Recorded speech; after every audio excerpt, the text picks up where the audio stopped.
Well, guys, the worldwide premiere of Marvel's Eternals has taken place, and we have our first reactions to the film.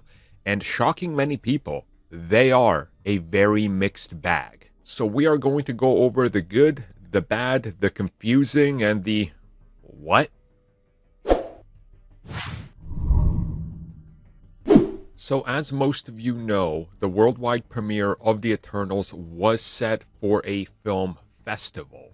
This, of course, was something that was kind of shocking to many people already because, wait, okay, that's strange. Marvel typically doesn't do that, but that's cool. So let's talk about the world premiere now and the first showing. So first and foremost, let's get the positives out of the way.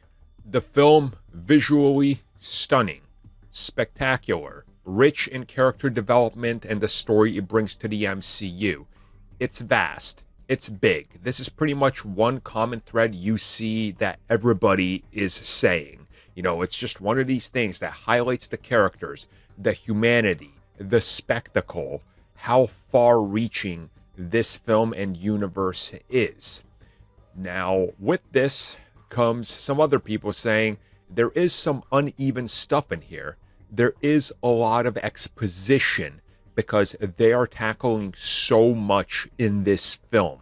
There's so much being thrown at you about the history, the origins of humanity, the origins of the universe, our place in the universe, that's kind of getting convoluted and mixed up with the personal story they're trying to tell with these characters.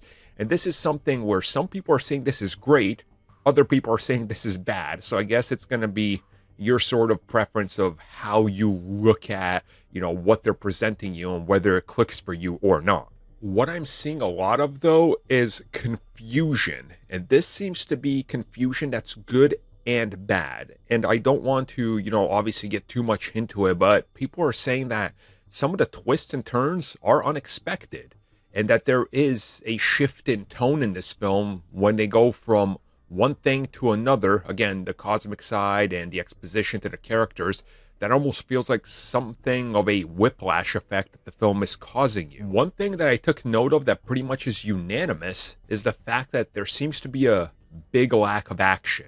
That the action in this film is there, and when it happens, it's great, but overall, majority of the film is going to be spent with very little action, and you're not getting a whole lot of things going on all the time. It's not rapid fire. It's not moving super fast like Infinity War or Endgame. Like, this film takes its time. Along with that, pretty much everybody praises the cast. Their chemistry, them working together, the actors having a good time and feeling like they are these characters and that they want to be here. So that's awesome.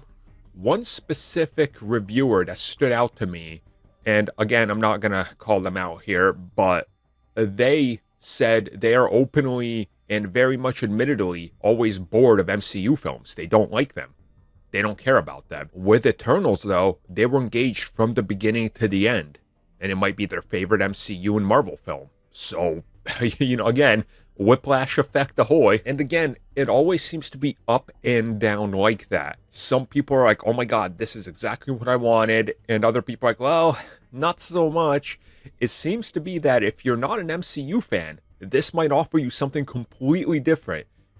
If you're a typical MCU fan that's just looking for rapid fire and, all this and that to kind of be compounded into one very tightly fast-paced film, you're probably not getting that here. That this thing is going to take its time and maybe you're going to be bored of it. So it's going to be interesting to see how the actual, mass audience responds to this, because so far, it's a very mixed bag, and I don't know what to make of this. So I'm assuming we're going to hear a couple more, interesting insights by reviewers, and then we're going to have a better picture, but very interesting.